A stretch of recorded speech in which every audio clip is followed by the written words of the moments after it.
This is a world dominated by numbers. Everyone has a string of numbers on some part of their body.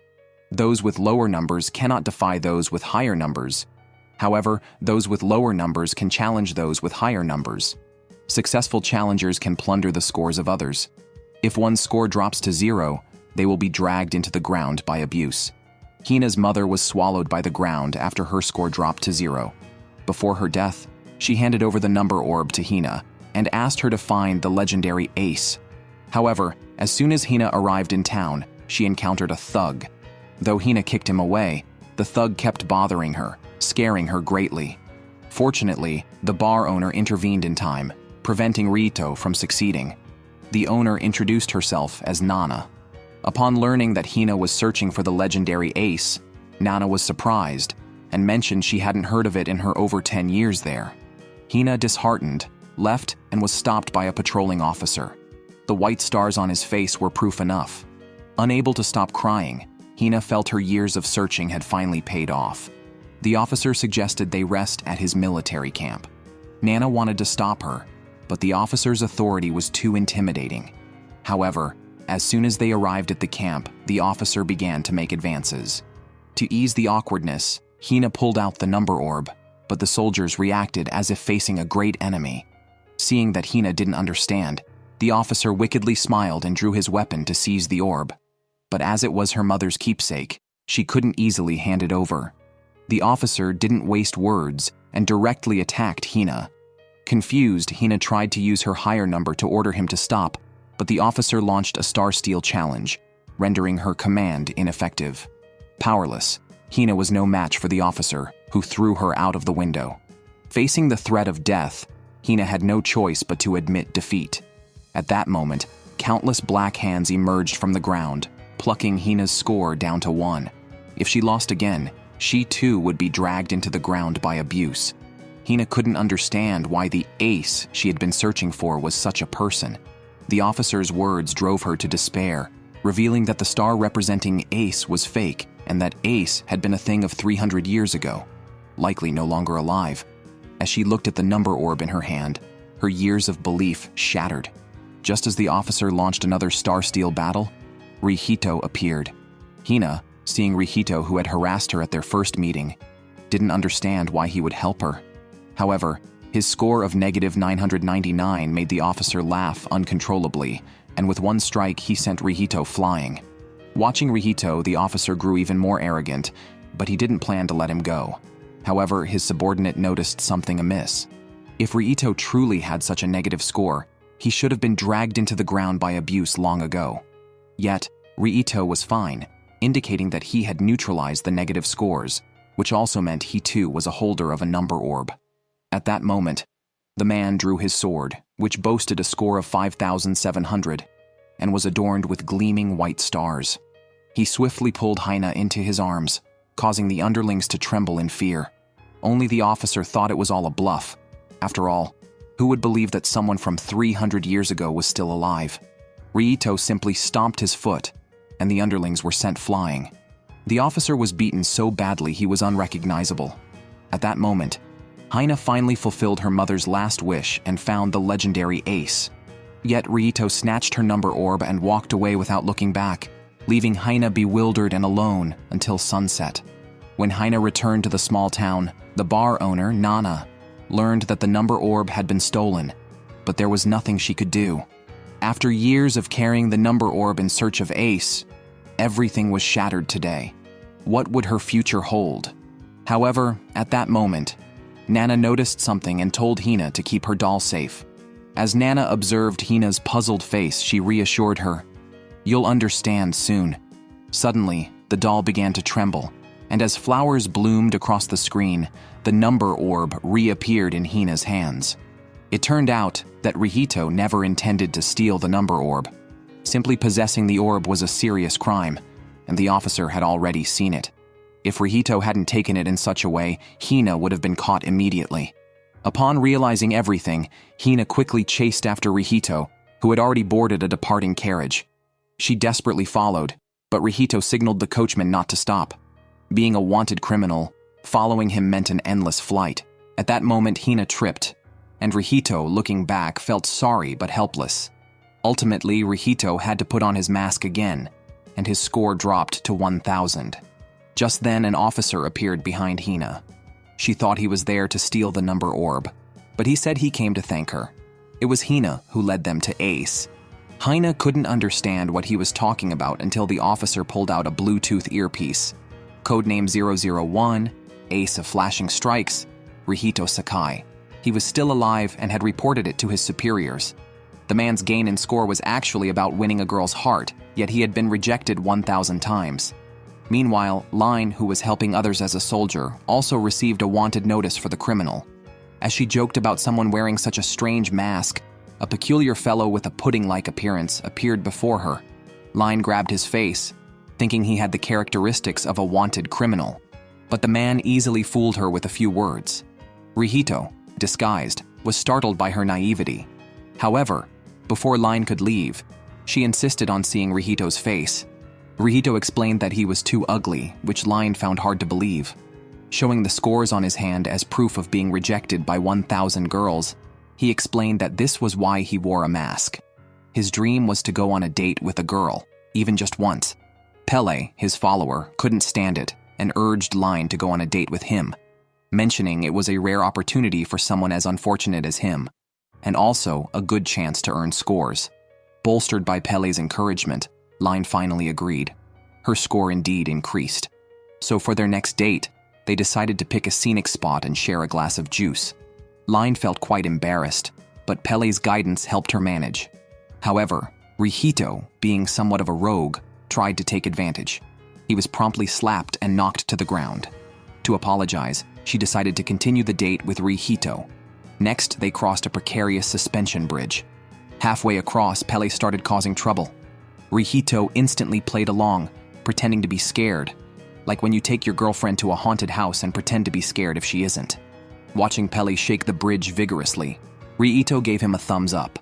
Encouraged by the praise, Pele intensified his efforts, and Rihito became even more audacious. However, the bridge couldn't withstand their antics. Line ended up breaking a plank and almost fell through. Rihito caught her in time, and at that moment, Line felt her heart flutter for the man who had become her hero. Back to safety, Line intended to end the date, but Rihito started crying like a child. Reluctantly, Line agreed to continue. They then tried something new: knee pillows. Line's score increased once again. To gain even more points, Pele suggested another dubious idea, hinting that Rihito should massage Line's legs. Rihito's actions caused Line's score to keep rising, even making Pele a bit jealous. Then, taking advantage of the rising scores, he made a move on her underwear. Line shyly insisted that it wasn't appropriate. At this point, Pele didn't want to continue the act. He had realized early on that the man in front of him was a wanted criminal, but had found it too troublesome to intervene. Rihito also knew trouble was brewing. Seeing that Line hadn't caught on yet, Pele had to explain. This man, despite having negative scores not being consumed by abuse, must have other points offsetting it. He was the man on the wanted poster. Line snatched Rihito's mask off in realization. However, Rihito, undetected, took Line's sword, thinking it would make her give up chasing him. But Line, skilled with her legs, easily kicked down a century-old tree, scaring Rihito. Line then unleashed a series of powerful kicks, the force of which was truly astonishing. However, as Line was about to attack again, Pele's laughter interrupted her. It turned out her skirt was too short, and with every kick, it was like she was flaunting her underwear, especially with Rihito's gaze seemingly about to dive in. In Line's moment of confusion, Rihito pinned her against a tree and began pouring out sweet nothings. Line blushed, and even had names for their future children in mind. Just as she was ready to embrace Rihito's passionate kiss, he had already run off. Meanwhile, at the tavern, a group of unwelcome guests arrived. Seeing the insignia on their arm, they were at least lieutenants. The bar owner had no choice but to play along with a smile. But Jael, the group's leader, wasted no words. He pulled out a wanted poster and demanded the bar owner reveal where the person was. The bar owner tried to brush him off, but Jael grabbed her, forcing her to confess the truth. Learning Rihito's direction, Jael immediately set off. Assuming Rihito's score of 5,700 was impressive, Jail's score of 12,500 left Rihito stunned. Rihito continued his blissful chase with Line, but the next moment, hidden weapons in the ground, numerous steel spikes, firmly pinned Rihito down. Jail, having left the tavern, had already found his way here. Line approached to check on Rihito's injuries, but they were quickly surrounded by heavily armed soldiers. Jail warned that if Rihito continued to feign ignorance, he would show no mercy. With no other choice, Rihito tore off his disguise, revealing his handsome face. Before Line could swoon, Jail ordered his soldiers to attack. Rihito was initially handling the situation with ease, but the soldiers also attacked Line, which exposed Rihito's vulnerability. In a critical moment, Rihito shielded Line from the attack, and his originally 3-meter-long ladle cracked at that moment. With a couple of simple slashes towards the ground, Rihito sent a group of soldiers tumbling. However, Jail had no choice but to take matters into his own hands. Rihito believed his score was far superior to Jail's by several times, making the disparity obvious. Nevertheless, Jail disagreed. After all, he too was a holder of a number orb. In the outside world, possessing a number orb was a serious crime, but for those serving in the military, it was not considered a crime. Number orbs, with their special properties, granted their holders unique abilities, and Jail's ability was to create steel. Even Rihito found it hard to cope with. He could only dodge while trying to find a solution, but Jail relentlessly pursued him. Fortunately, Rihito was agile, known as the ace of flashing strikes for his speed. He began to use his advantage, moving at speeds invisible to the naked eye. Seeing that Jail showed no sign of action, Rihito decided not to linger any longer and prepared to leave the area in this manner. However, Jail found this boring and burst out at a speed that even surpassed Rihito's, appearing in front of him in an instant. This completely took Rihito by surprise. A 300-ton steel column was smashed towards Rihito, but the law of no smoke without fire wasn't so easily broken. Rihito was unscathed. However, he realized that Jail's score was definitely not the apparent 900 points. Jail explained that in the military, once someone's score became too high, they would be forced to promote, and he didn't want to just sit at a desk giving orders. His belief was to personally punish the wicked. Saying this, he used the steel column to trap Rihito inside, and the score revealed on his glove shocked everyone. 12,500 points, far exceeding Rihito's. Jail then launched a steel attack, and Rihito struggled to defend. The disparity in power caused him to continually retreat. Jail gave no quarter, conjuring another steel column at Rihito's side, which sent him flying. However, as Rihito managed to circle behind Jail, he was easily dodged and even had his weapon knocked from his hand by Jail. They then prepared for hand-to-hand combat. Seeing Rihito adopt the same fighting stance, the two engaged in close combat. It appeared to be an evenly matched situation, but in the next second, Jail caught Rihito's fist with a martial arts move, throwing Rihito off balance and then kicking him away. Rihito's weapon also fell into Jail's hands, but he handed it back to Rihito, wanting to see Rihito's famed flashing strike. Rihito then forcefully propelled himself into the air with his feet. However, Jail was not perturbed in the slightest, knowing that as long as a person doesn't have the ability to fly, they become an easy target on their way down. Jail's iron columns, imbued with his convictions, were unbreakable by criminals like Rihito. He then created an even larger iron column, which struck Rihito so hard that it knocked the bile out of him. Rihito, incapacitated, was then secured by Jail's steel. Yet, Rihito still looked defiant. From their initial clash, he had recognized that Rihito's combat techniques were military grade, indicating that Rihito was no ordinary deserter. Moreover, mobilizing everyone to capture someone just for a score of 5,700 didn't make sense. He questioned Rihito about who he really was and why he was called Ace. Rihito, however, simply claimed he was just a pudding. Seeing this, Jail decided to make him suffer a bit. But just as the whip was about to strike Rihito, not only the officers but everyone was stunned when Line used her body to block the attack. The officer couldn't understand why, and Line simply believed that Rihito was not a bad person. The officer then put away the iron whip. He had heard about Line that she neglected military duties for volunteer activities, which everyone talked about. Unaware of the implications, Line even started to describe her plan to build a park for children to jail, but he tore up the brochure. Onlookers were furious but dared not speak up. Jail then accused Line of forgetting her military duties, emphasizing that punishing criminals should be a priority, and questioning whether she should engage in such trivial activities just because the town was peaceful. Line was about to apologize, but Rihito stopped her. He was capable of cutting through Jail's iron, but Line had previously expressed her desire not to destroy the town. However, Jail thought Rihito was underestimating him. Steel converged into a fist and struck towards Rihito. The two powerful forces collided, the surrounding ground unable to withstand it. Meanwhile, Rihito explained to Line that the village's peace was due to her efforts and sacrifices. He demanded that Jail apologize to Line. However, due to their clash, the ground where Line stood cracked and she nearly fell off a cliff. Jail ceased his attack and rushed towards Line. At that moment, Rihito unleashed an even greater power. Jail then realized that Rihito had not been fighting at full strength despite his disheveled appearance. After Line was saved, Jail did not immediately pursue Rihito, acknowledging his own mistake. To apologize, he used steel to build a park for the children, bringing smiles to everyone's faces. Later, Rihito managed to evade Jail's pursuit, but was found by Hina. The tavern owner also arrived and learned that Rihito had fought with Jail over another girl, which stirred up jealousy. Fortunately, the tavern owner observed everything and left them some space to be alone. However, during their sweet moment, a large bird appeared overhead, startling them both. Upon closer inspection, it was not a bird, but a crude flying device. In an effort to make the flying machine work, the girl ran towards a cliff. Just as she thought she was about to succeed, the device lost power and plummeted towards the cliff. At the critical moment, Rihito jumped down and landed on the flying device, successfully rescuing the girl. Without a word, the girl, Pelmo, tackled Rihito to the ground.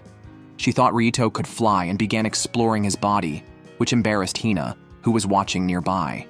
Pelmo introduced herself, explaining that her dream was to build an airplane and invited them to visit her secret base. Rihito, looking at the blueprints on the table, was also shocked. But his next words were somewhat hurtful. He explained that in this country, research on flight was strictly forbidden, and violating this law was punishable by death. Despite knowing all this, Pelmo still persisted with her dream, believing that those who give up on their dreams are no different from the dead. Rihito was deep in thought, inspired by the girl's dedication to her dreams, and decided to do something for her. He picked up a feather and started drawing on the blueprint. When Pelmo saw Rihito's modifications to the design, she believed that he was sent by the heavens to help her achieve her dream. She then pushed them out of the warehouse, declaring she needed to modify the plane immediately. Thus, Rihito and Hina were left to their own devices again.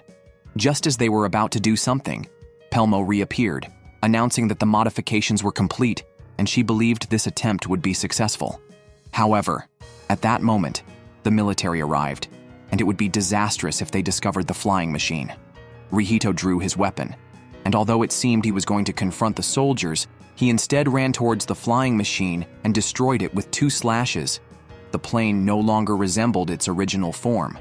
Confronted by the military, Pelmo claimed she was merely fixing a windmill. After the military left, Rihito could only apologize helplessly.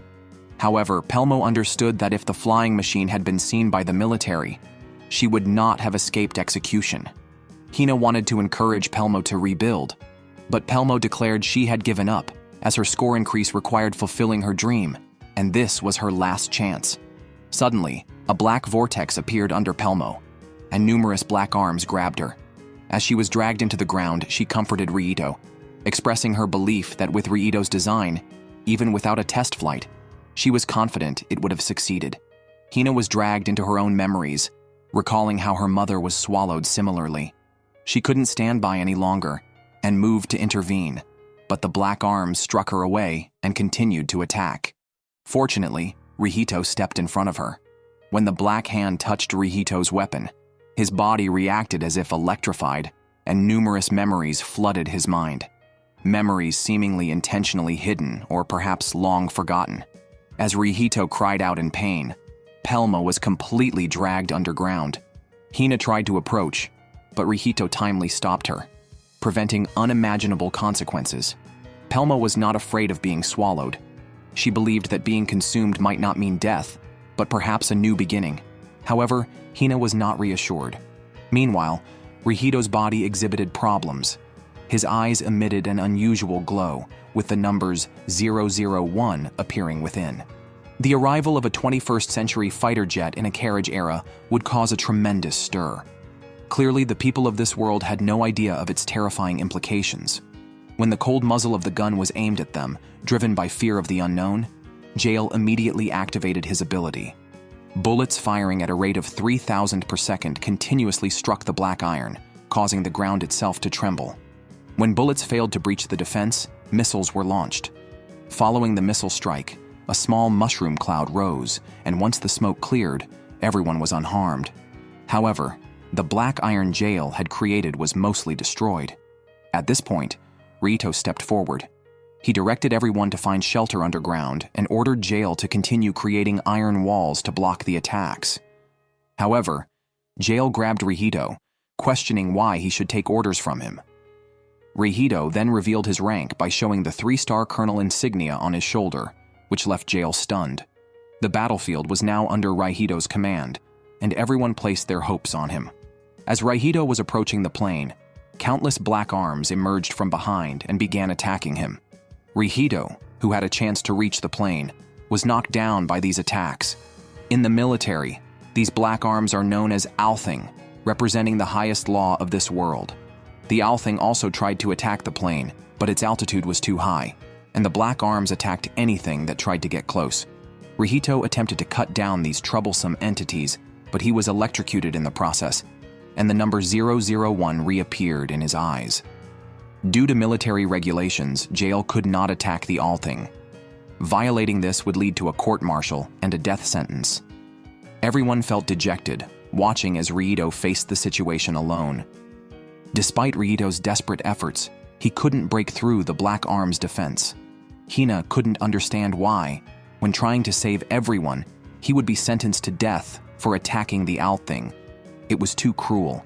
Fortunately, at this moment, Jael had an epiphany. He took off his glasses, stating that he could no longer see anything. Operating the black iron, he threw it at the black arms. Line understood Jael's intention and started to do the same. Soon, the black arms in the air were too busy to interfere further. Rihito seized the opportunity, using surrounding buildings as springboards to successfully grab onto the plane. But the scene inside shocked him. Seeing that something was wrong, Jael quickly jumped up to check as well. However, a barrage of bullets rained down, and the plane began to falter and fall towards the ground. Both men looked up to see a young girl hovering in the air. Before Rihito could react, the girl aimed her gun at him. His best friend was brutally pushed to the ground, and Hina had a gun pointed at her head. Jael lay on the ground, his life hanging in the balance, and even a 3-year-old child was taken hostage. All this was to make Rihito revert to his former self. Rihito comforted the child, promising to save him, but the enemy still pulled the cold trigger. The child stood there stunned, surrounded by a hellish scene as enemies turned into blood mist. At this moment, Rihito seemed transformed. Nana tried to stop him, but his terrifying actions did not cease. Long ago, Hina had asked Rihito who he really was. Now, no longer hiding, Rihito revealed his true nature. He was a plunderer, aiming to take everything from this country. Mizuka watched as Rihito reverted to his original form, her excitement growing. In the battle between aces, there is a rule that both parties must wager all their stars, and the fight only ends when one party's life ceases. Thus, they both wagered everything, and a fierce battle was about to erupt. Mizuka launched the first attack, unleashing a torrent of bullets. Rihito navigated the barrage with ease, but Mizuka's ability to fly made it difficult for him to close the distance. Given that Mizuka's score was 5,700, it seemed a challenging task. However, during his fight with Jael, Rihito, whose score was lower, was evenly matched, suggesting that 5,700 was not his limit. At this moment, Rihito smeared blood on his mask, appearing to complete some ritual. A crimson wave of energy surged into the sky, and Rihito's score skyrocketed to 57,000 points before it finally began to stabilize. Now, Rihito was truly an ace. Just as Mizuka was about to attack again, Rihito had vanished. She trembled, looking around frantically. only to find Ryito had appeared behind her. Although Mizuka's bullets were designed to track their target, they were useless against an awakened Ryito, easily slashed to pieces. Ryito fully utilized his speed advantage, unleashing a brutal assault on Mizuka. Nana warned everyone to keep their distance from Ryito, explaining that the more an ace taps into their potential, the more they are dominated by an alternate persona. A tremendous energy burst forth from Ryito, shifting from crimson to a mysterious purple. Everyone realized that Mizuka had triggered multiple times her hidden potential, but at the cost of being dominated by another persona. Now, she had reverted to her original self. After coming to her senses, Mizuka looked around in disbelief. She had never killed anyone before, and everyone thought she was timid, but she was actually the gentlest. Her aggressive transformation was due to hormones injected to forcibly unleash her power, intended to provoke Ryito into reverting to his monstrous past self. Ryito stared emotionlessly at Mizuka. Even though she had no capacity to resist, he didn't hesitate to attack her. Anyone who tried to stop him was an enemy in his eyes. Even when Hina embraced him, Ryito remained unmoved and even attempted to harm her.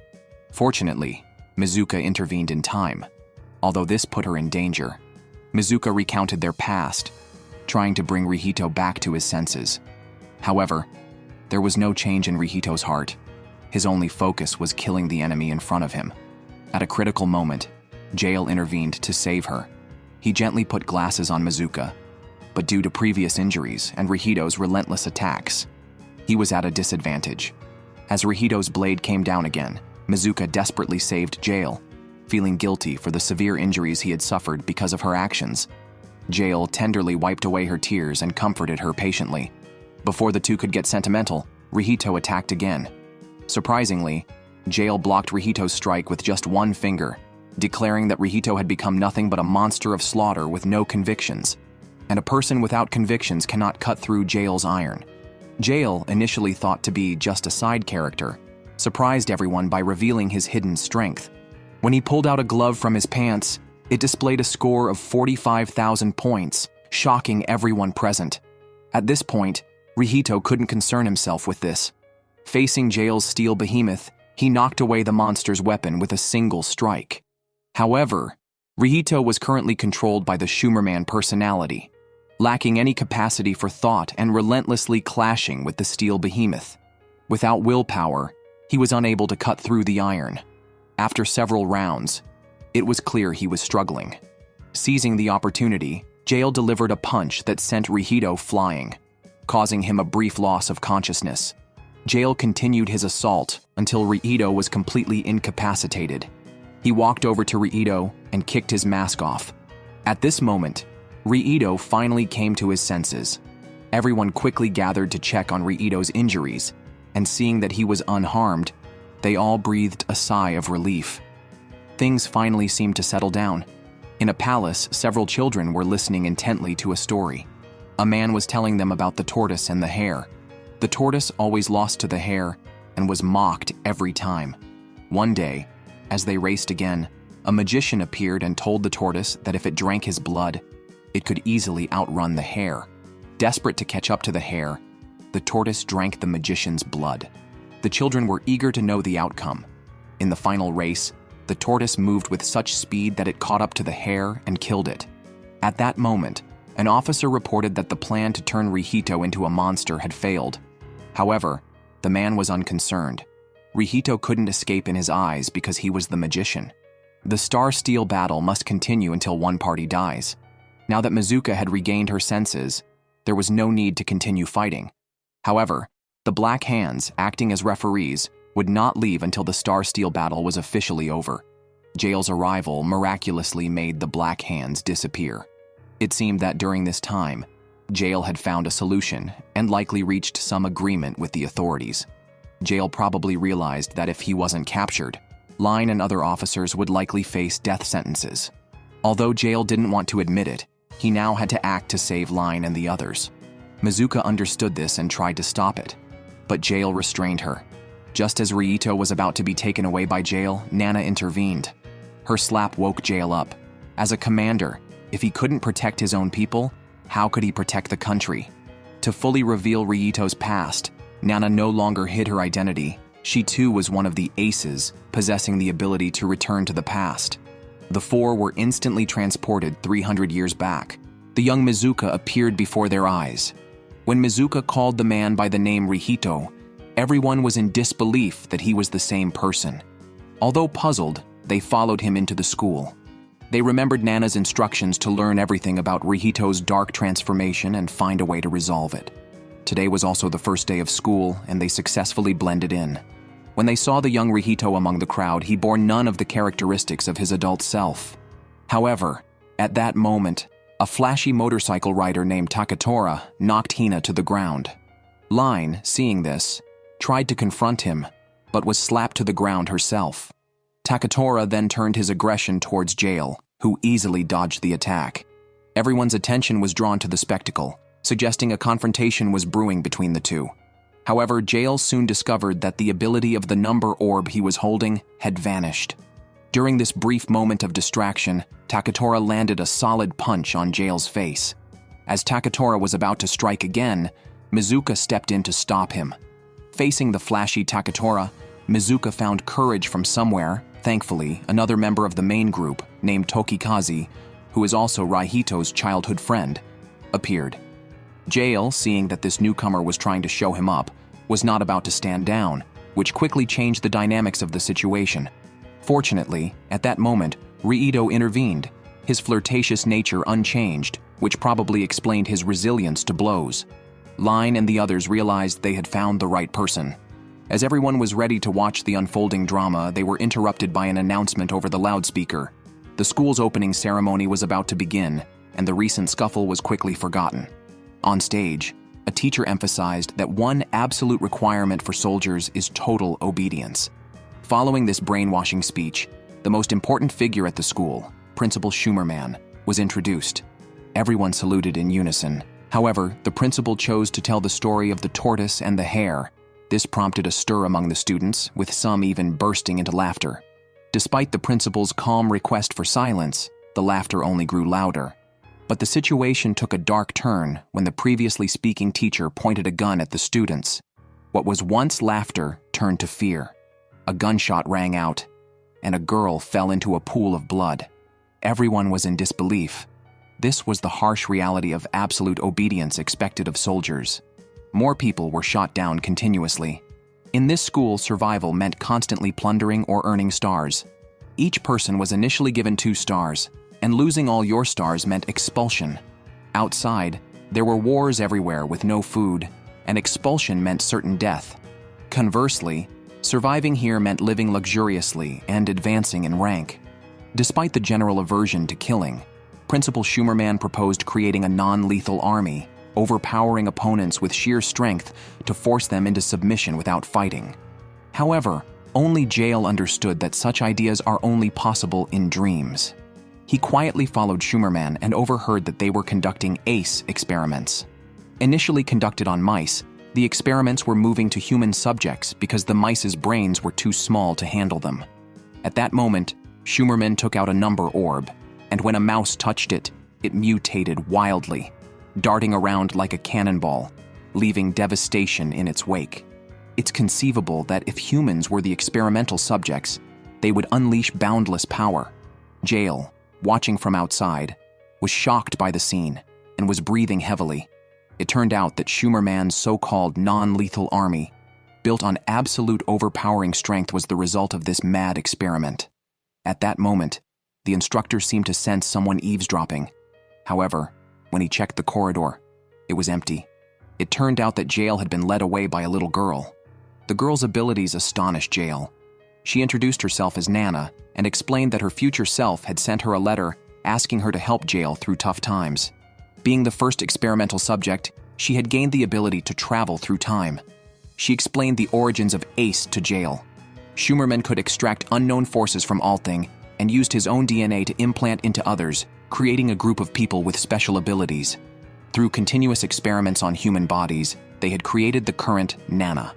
This was the real face behind the creation of ACE, and Rihito was their next target. When Jail asked the young Nana if they should stop the experiment, she said she couldn't interfere too much, or it would change the future unpredictably. If they really could create aces with absolute power, it might indeed be possible to create a non-lethal army. But in the end, Rihito became a killing ghost, which Jael could not understand. Nana handed Jael a memory card, a gift from her future self, which might contain clues Jael needed. Jael wants to take Nana away with him, but such a future would be dark and unpredictable. Nana, showing maturity, chose to refuse. Some things had to be witnessed as they unfolded. Before leaving, Jael promised Nana that they would come to pick her up 300 years later. This young man had turned white-haired overnight as his body's functions nearly collapsed. It turned out the school was invaded by enemies, and many students were killed. To protect the students, Rihito had no choice but to undergo the experiment to become an ace. However, an attack by the enemy caused a power outage in the school, and during the surgery, Rihito, unable to control it, was injected with too many Schumerman cells, causing his hair to turn white and his body functions to collapse. Fortunately, the students outside fought desperately to start the backup power, pulling Rihito back from the brink of death. At this moment, Rihito's speed was like lightning, and his senses were beyond ordinary. Even bullets seemed to stop in front of him, easily flicked away with his fingers. Therefore, bullets had no effect on him. Rihito, like a red flash of lightning, could bring down planes in the sky in an instant. Everyone thought the battle was over and gathered to celebrate, but the enemy got up again. He opened his shirt to reveal C4 explosives strapped to his body. However, Rihito effortlessly grabbed the remote and crushed it. The bearded man remained unfazed and revealed that he had placed a nuclear bomb in the school, with the detonator on one of them. If they didn't resolve the situation simultaneously, the bomb would explode. Rihito certainly had the strength, but hesitated because he was unwilling to kill. Rihito urged the bearded man to run away, promising that he would not pursue them. However, the man's actions were all for his family. Killing one enemy provided food for a day, and killing 100 guaranteed 100 days of sustenance. Only through such means could his family have a chance to survive. Desertion would only bring harm to his family, while a brave sacrifice could bring them wealth and honor. Seeing this, Tokikaze could only step in to act on Rihito's behalf. However, Rihito finally made up his mind. With just one strike, he simultaneously sealed the throats of 5 men. As he lay dying, the bearded man revealed to Rihito that the nuclear bomb was a lie, commenting that the world was beyond saving and that he should strive to survive on the battlefield. Rihito, recalling that scene, couldn't stop vomiting.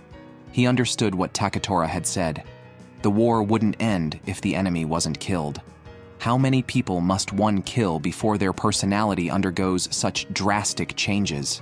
Since becoming an ace, Rihito had slain invading enemies to save his comrades, thereby learning that non-lethal combat would not end battles. Thus, he equated his score with the number of enemies he killed, believing that by eliminating all enemies himself, his comrades wouldn't need to kill.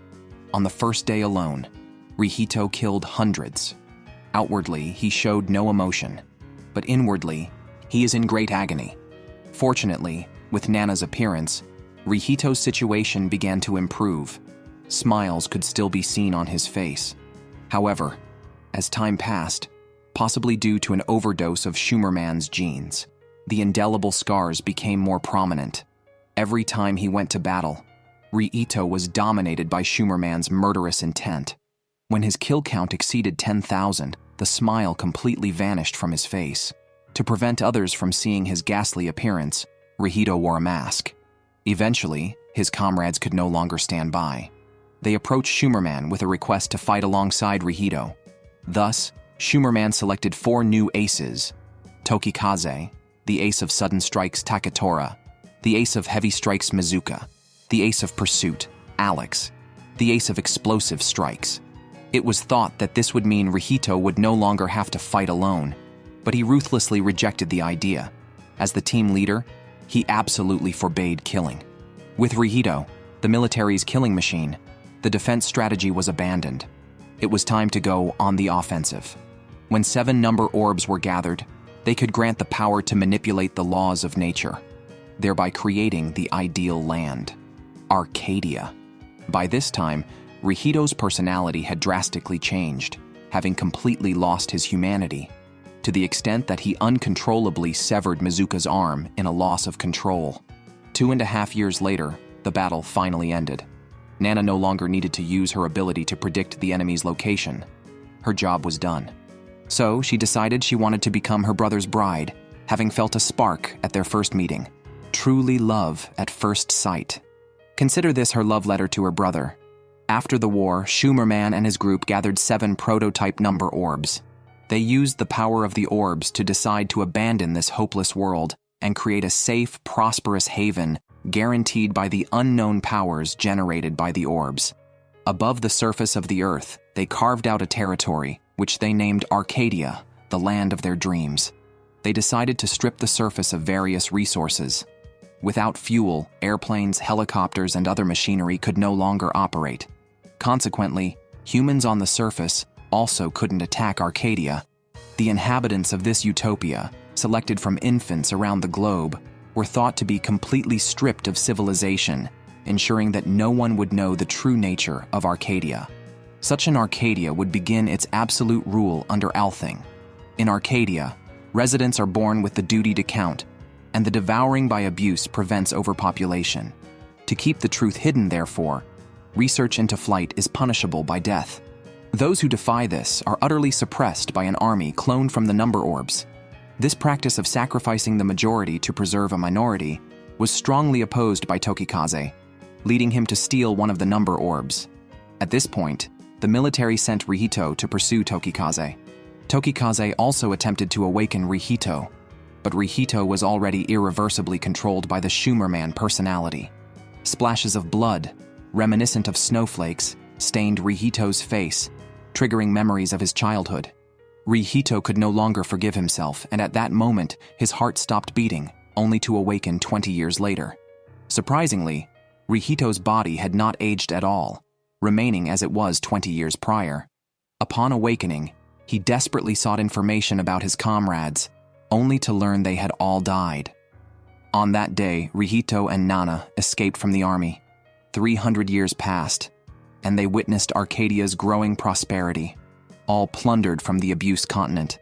After 300 years of regret, Rihito decided to personally sink the continent.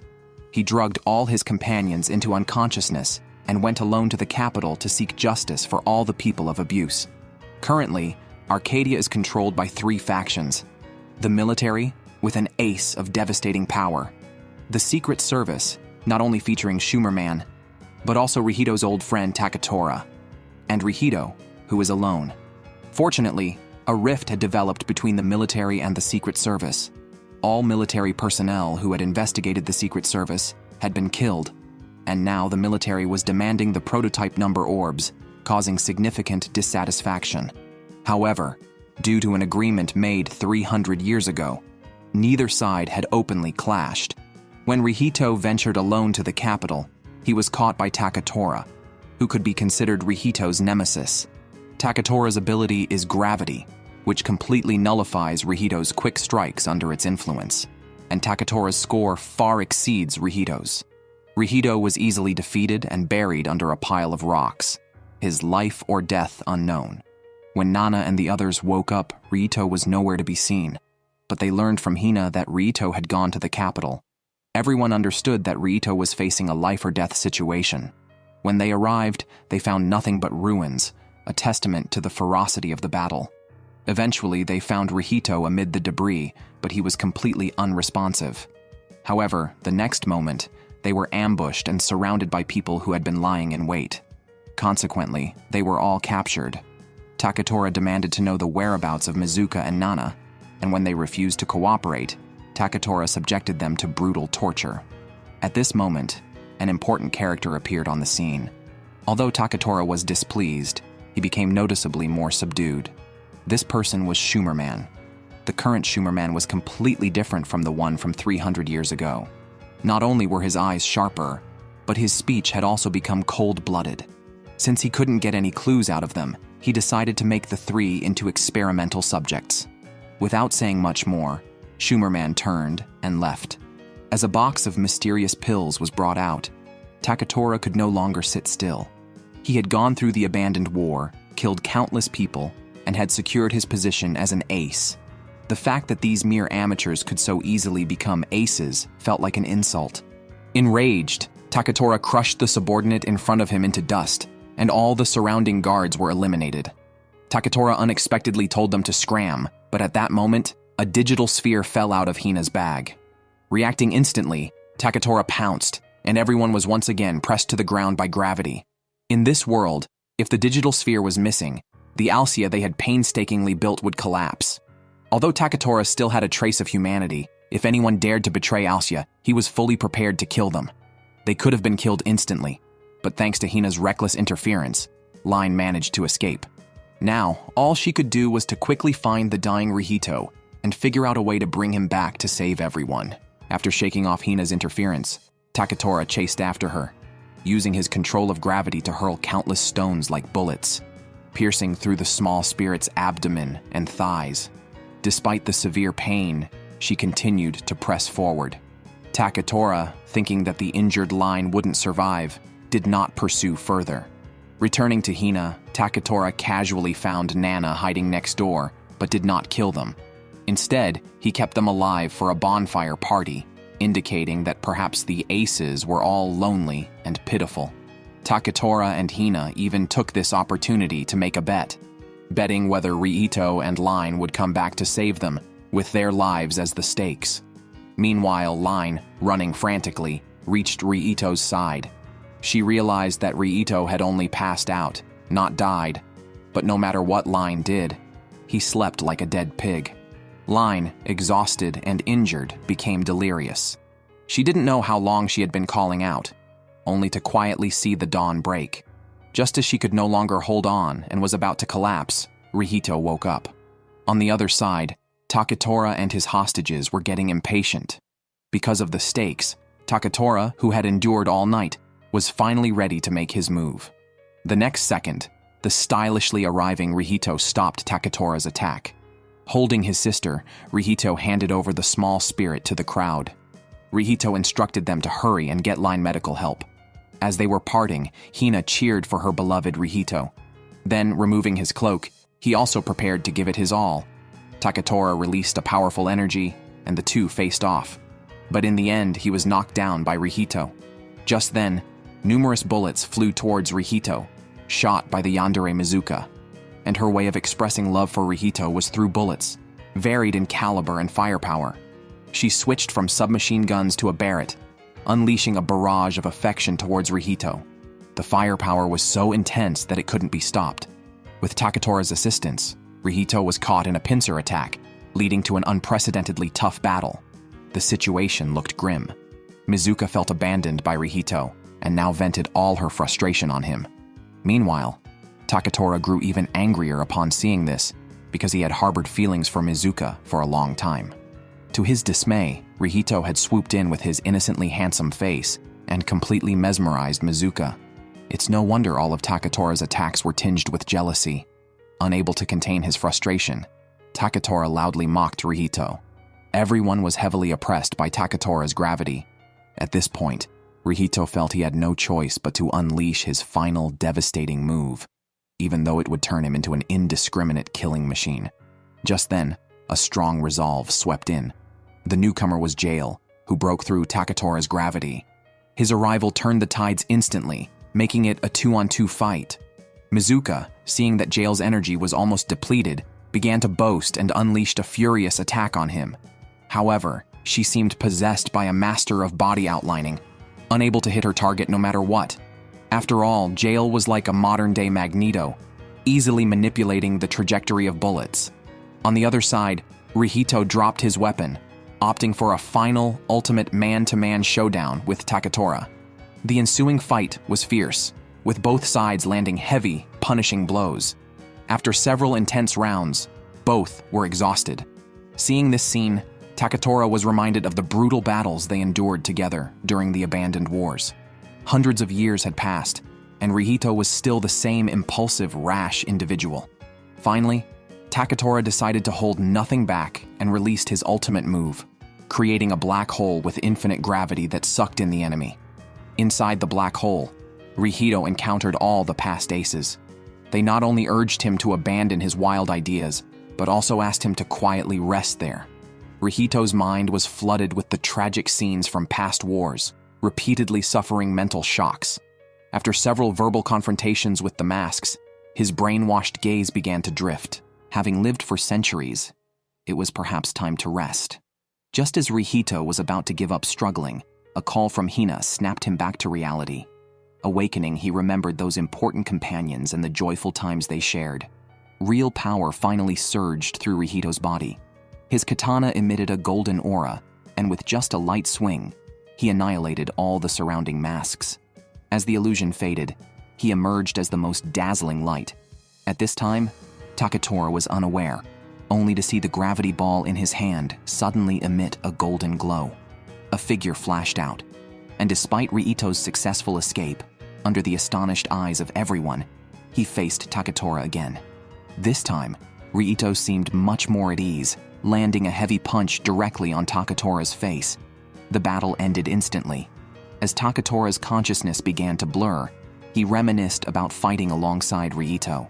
That familiar feeling was unmistakable. It was definitely that man. Convinced by the punch, Takatora decided not to continue the fight. Realizing he had no chance of winning, he walked away quickly with his hands in his pockets, bloodied but dealing with his own issues. Before leaving, he casually returned Hina's digital sphere. This unprecedented ace battle ended with a complete victory for Rihito. A few days later, the severely injured Line finally woke up. However, she could not feel happy because, while she was comatose, Rihito had come to say that he was ready to accept Hina. Although she was not yet conscious at the time, her mind was fully aware, and she understood this as an implicit rejection. At the same time, Pele, one of her subordinates, was suddenly brought in to check on Line's injuries. He also thoughtfully prepared a table full of delicious food for her, and Line gradually began to feel happier. It seemed that Pele's love was also on its way. Outside, Jael adjusted his glasses and seriously stated he would honor the promise made 300 years ago, to have a grand time with Nana. However, Nana took the opportunity to push for more, demanding Jael's company with interest. Meanwhile, Schumerman began preparing a new plan.